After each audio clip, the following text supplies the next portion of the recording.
സുന്ദരിക്കോഴി കുരയിൽ മുട്ടയിട്ടു. മുട്ട വിരിയാനായി അവൾ അടയിരിക്കുമ്പോൾ ഒരു കുറുക്കൻ അതുവഴി വന്നു. അവൻ സുന്ദരിയുടെ അടുത്തെത്തി.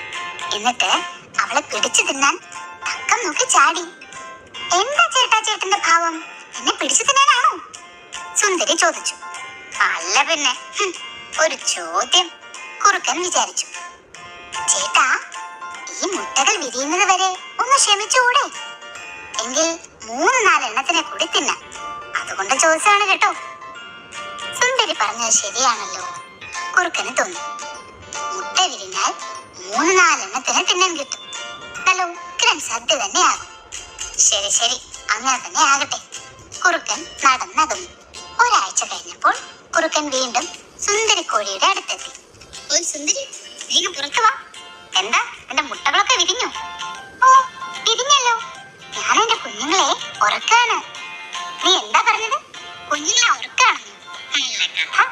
ഞാൻ ഇപ്പൊ തന്നെ നിന്നെ തിന്നുകളെ. കുറുക്കൻ കോഴിയെ പേടിപ്പിച്ചു.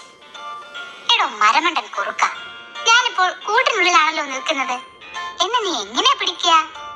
ഞാനിപ്പോ ഒച്ചയിട്ടാലുണ്ടല്ലോ നാട്ടാർ ഓടി വരും. മാത്രല്ല, കിട്ടം പറ്റി നിന്നെ വെറുതെ വിടുവോ? സുന്ദരിക്കോഴി പറയുന്നത് കേട്ടപ്പോൾ കുറുക്കന് പേടി തോന്നി. അവൻ തല കുമ്പിട്ട് ഓടടാ ഓട്ടം.